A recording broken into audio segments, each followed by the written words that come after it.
The winter winds howled through the Teton Range like a banshee, the storm relentless, its icy fingers clawing at the earth. At -50 degrees Celsius, the world outside Eugene Parker's cabin in Wyoming was a white wasteland, where only the bravest of creatures dared to tread.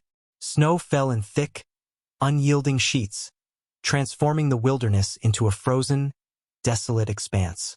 It was the first week of December, and this storm, they said, would be remembered for decades. But to Eugene, it was just another winter in the mountains, another harsh season to endure.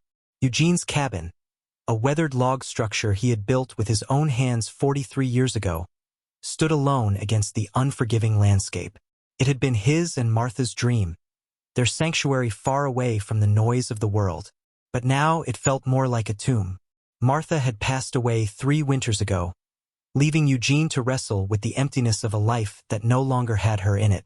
The children they had once hoped for never came, and now, this cabin, the place where their dreams had bloomed, was filled with silence. At 74, Eugene had grown accustomed to the isolation. He had become a man who didn't mind being alone, at least not out here, where the mountain air was thick with memories. His life had become a routine of quiet mornings and evenings by the fire.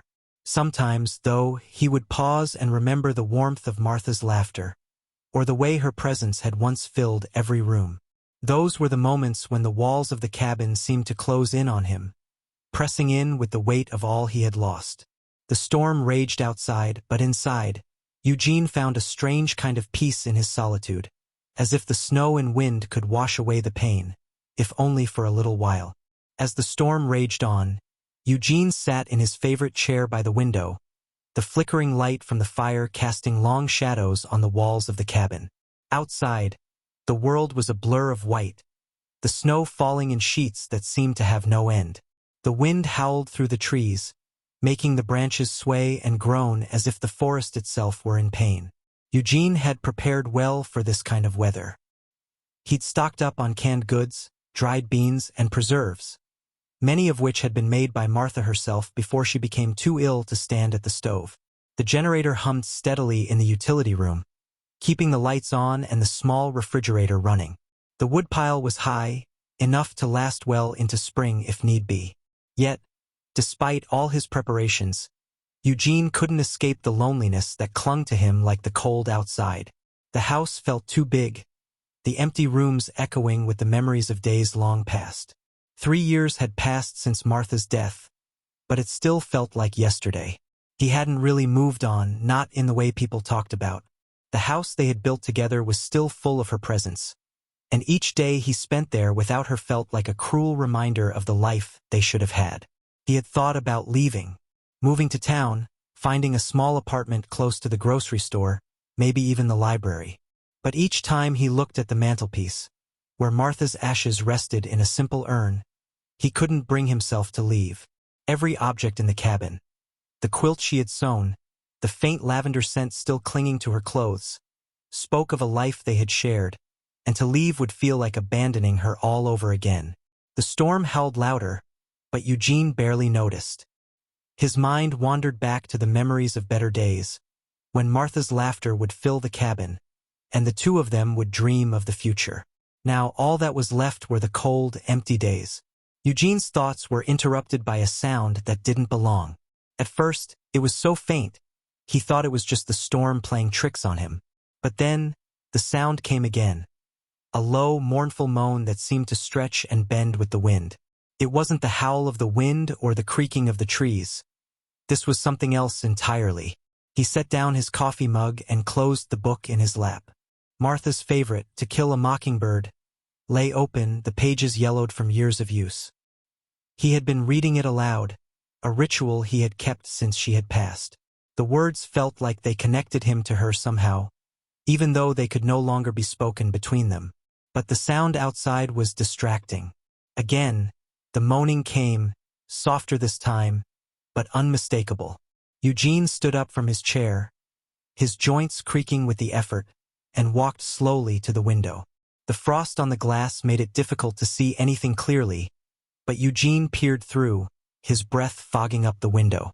There, just beyond the glass, Two points of light glowed in the dark. Golden and bright, they shone with an intensity that stopped Eugene's heart. At first, he thought it was just his mind playing tricks on him.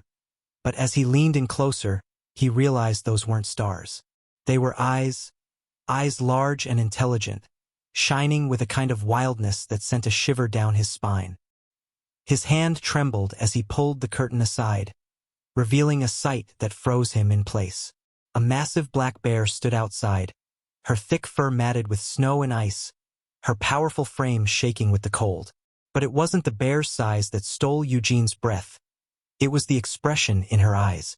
There was something so human in them, something desperate yet hopeful, as if the bear was asking for help. Tears had frozen in crystalline tracks down her muzzle, and her breath fogged the glass as she exhaled in short, shallow puffs beneath her belly. Three small cubs huddled together at her side, their fur dusted white with snow. They were so tiny, Eugene thought they could have been shadows if not for the faint movement of their paws or the glint of their eyes in the porch light. One of the cubs, the smallest, lay motionless in the snow, and Eugene's heart twisted. Was it already too late? For a long time, the bear and Eugene stared at each other through the glass. The storm outside seemed to fall silent, as if the world itself had paused, giving them this moment. Eugene could feel the weight of the bear's gaze, an unspoken plea for help, and something deep inside him stirred. He'd felt this before. The same look he'd seen in Martha's eyes during her last days, when she couldn't speak, but her eyes were full of the same mixture of love and pleading. In that moment, Eugene knew what he had to do. He couldn't just sit there, staring through the glass. This bear, this mother, was reaching out to him in the only way she knew how. Without thinking, Eugene stood up and walked toward the door. His heart pounded in his chest, a strange sense of urgency filling him. He had no idea what he was about to do, only that he couldn't leave the bear and her cubs out there in the storm. The door creaked as he turned the knob, the cold air rushing in like a slap to his face. The mother bear didn't charge past him into the warmth, nor did she rear up on her hind legs in a show of aggression. Instead, she tilted her massive head, studying him with those same intelligent golden eyes.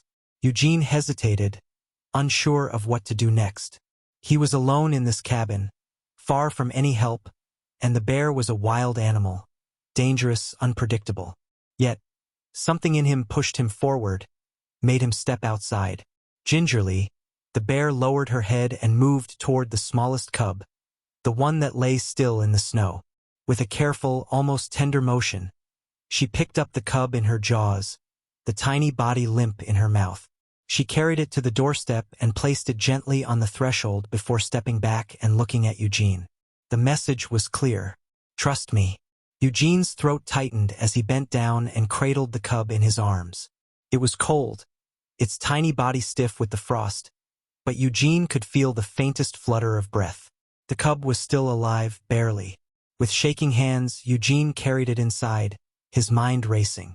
The storm was still howling outside, but here, inside the warmth of his cabin, the world felt momentarily safe. As he moved to help the other cubs, the mother bear remained outside, watching him with quiet patience.